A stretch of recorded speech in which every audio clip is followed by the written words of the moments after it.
Hey, welcome back to Danford Golf Instruction. Today we are going to talk about how to break 100. Right, so I'm going to give you 3 different ways that will make it much more easy for you to break 100 without really having to change your golf swing. I know a lot of us fight the change. We don't think we can do it.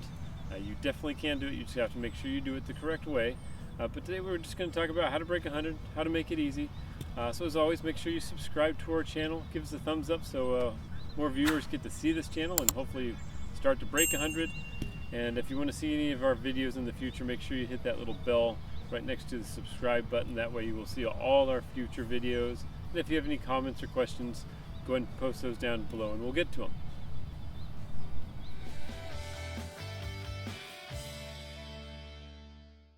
So we're going to start on the tee box. All right, so in the last 20 years, handicaps haven't dropped, right? And the average male drive is only 200 yards. So if you think you need to pump it out there 300 yards in order to break 100 or 90 or maybe even 80, it's not really, you don't have to. There's plenty of people who only hit the ball 230 and they can still break 80. When it comes to that, you still have to make sure you play the right tee box, okay? If you're averaging 200 yards off the tee box and you're playing the blacks, maybe you should be moving forward to the white tee boxes. All right? I know as soon as I quit hitting it anywhere, I'm going to move forward because it's no fun shooting high numbers and thinking that I should be playing back from where I did 15 years ago, something like that, okay? But that's not really the first thing I want you to think about. The first thing I want you to think about is your club selection. So off the tee box, we pull our driver because we think we're going to smash it out there, all right? This is the thing with the driver. The less loft you have, the harder it is to hit it straight, all right? And if you hit down at it like most golfers do, because we tend to have more of that steeper angle of attack, that steeper swing, right? That puts more spin on the ball, makes it shoot up in the air. The more spin you have off of a golf ball, the shorter it's going to go. So automatically you've chosen a club that's hard to hit straight. You still have that same pattern going on, and so you got lots of spin. It's hard to keep it in the fairway, and big fault number one, if you don't hit a fairway, it's going to be much harder for you to hit a green. Out here in Arizona, maybe not so much because you can hit into the desert and you can still kind of scrape it out of there. If you grew up in a wooded area, if you hit it out into the woods, yeah, you're going to have to chip out. So rule number one, we need to get it into the fairway. So when it comes to hitting your driver off the tee box, don't do it anymore. Right? So what you want to do is this. You're going to grab your 3-wood. All right, 3-wood's a little bit shorter. It's got more loft to the face, so automatically it's going to be easier for you to hit it straight. With the more loft on the face, let's say you don't have a great swing speed anyway, the loft on the face is going to help you create more lift, so you might actually even hit it a little bit further than your driver. Well, let's say with your driver you average 200 yards. With your 3-wood, if you catch it, you're only going to be maybe 15 yards behind it at most. You might even hit it further than your driver. Right, so it's okay to hit a 3-wood. It's going to help you stay in play. It's going to help you at least have an approach shot to the green. Right? We think, oh man, I got to hit a lot of greens to break 100, to break 90, to break 80. Right? To break 80, yeah, you're gonna have to hit like around 9 greens to break 80. All right, to break 90, you're going to hit around 4 or 5. To break 100, you're only going to have to hit 2 to 3. If you hit more than that, you should definitely break 100 every time. Right, so one of the big things is it's not really hitting greens, it's just putting yourself in a good spot to at least have an approach shot into the green, right? Not hitting it out into a house, because penalty strokes, man, that's going to make your score balloon, right? And so breaking 100 is going to be really hard if your every other shot is either next to a fence or over a fence or in the woods, something like that. Right, so let's get it in play. Rule number one, try hitting your 3-wood, see how it goes, get yourself in play for the round today. All right, rule number 2 when it comes to breaking 100 is your club selection when it comes to chipping. The majority of us probably pull out the 60-degree wedge. All right, problem with the 60-degree wedge is there's way too much loft involved with it. So if you don't execute it really, really well, most of the time you're going to fluff it. You might even blade it. I mean, that's the huge cause, right? Fluffing it or blading it, then you have to chip again. All right, so rule number 1 when it comes to chipping, get rid of your sand and break out something with less loft, like a pitching wedge or 9-iron, maybe even an 8-iron. All right, I'll post some of my videos on chipping and the different clubs that you should be using, all right, to really help you know more of the process of what club to choose and the technique to use, all right. But the majority of our strokes come from 100 yards in.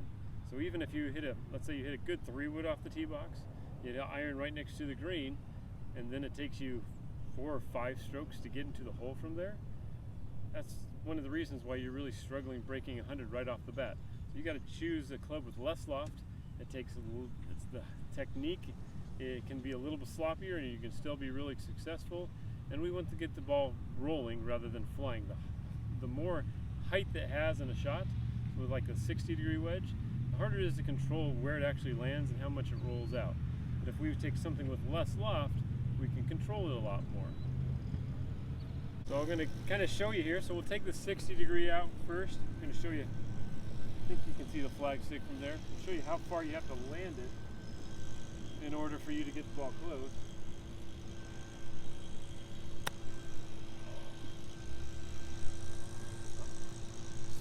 Did one of the things we don't want to do. I kind of fluffed it a little bit. I had to take a bigger swing. Didn't go very far. And now I've got an uphill putt from like 10 feet. Now if I grab the pitching wedge, I take out my pitching wedge, I can have basically a smaller swing because I have less loft. Pick a smaller spot to land it.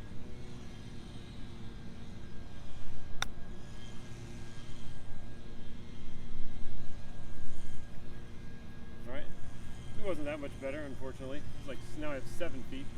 Alright, but you get the idea behind it, alright? So choose a club that you don't have to take as big of a swing with, you don't have to fly it as far, you don't have to be as precise, alright? We just want you, after you hit a drive in the fairway, hit a shot next to the green, we want you to hit it onto the green, alright? And if you two-putt, if you bogey every hole, man, automatically you're going to shoot like an 85, an 86.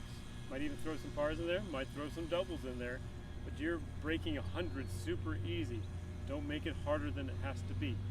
Our next thing we're going to work on is lag putting, because we could all do better at lag putting.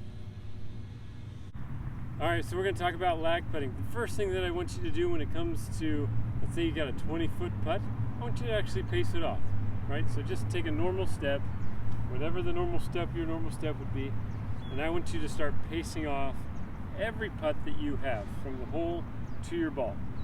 All right, we measure everything in golf. We measure 150 yards, we take out our little pin seeker, and we measure everything. All right, so we might as well start measuring how far putts are when we're on the green.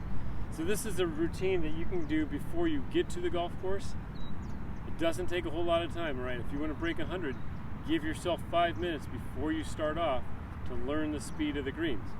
So you start from 3, 5, 10, 15, and 20. All right, so you'll know exactly how far all those are because you paced them out. All right, and so what you'll start, your goal from 20, 15, and 10 is just to get it within 2 or maybe even 3 feet. All right, 3 feet we got a pretty good chance of making as long as you're somewhat decent with controlling the face of the putter. All right, 3-footers, we should make those most of the time. 5-footers, it's going to actually drastically drop from that distance.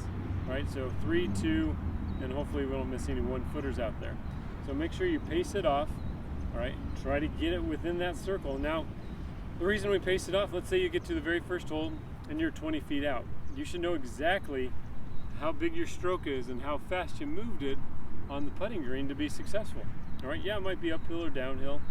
All right, try to do something flat when you're on the practice green beforehand. All right, and then you just make the adjustments. So you're on the first hole, you got a 20-footer. The slope looks exactly the same like you're on the first hole. You should hit that within 3 feet or closer because you should have paced it out and you should have kind of paid attention to how big and how fast your putting stroke was from 20 feet, right? So when you're on the practice green, I want you to start forward, go backwards, go forward, then make it very random, right? Random just makes it a whole lot easier for you to have to change maybe the pace or the size of the stroke a little bit. Right, but this is one of the key facts, key fundamentals on how you break 100, how you break 80, how you even break 70 is if you are a good lag putter. All right, we want only 1 putts, 2 putts, There's an occasional 3-putt if you're like 45 feet away with a big break and you're like, sometimes 3-putts are acceptable. All right, but we got to get our putts down if you want to end up breaking 90, 80, and maybe even 70, okay? I don't know what the stat is for somebody who shoots in the hundreds, but I'm guessing you average more than 2 putts a green, probably way more. All right, so we need to get that down. All right, so if you play 18 holes, I want your first goal is to have 35 putts or less. Okay, if you have 30 putts or less, one of the real good way for you to break 100 super easy and even pass the hundreds and go into the 80s. If you get good at chipping and you can chip it within almost 3 feet from around the hole all the time, then you should really progress very quickly. Okay. All right, but we don't want to leave a bunch of strokes out here because our lag putting is bad or dead or putting is bad. So break 100. All right, good luck out there. I hope these simple little tips drive your score past the 90s into the 80s.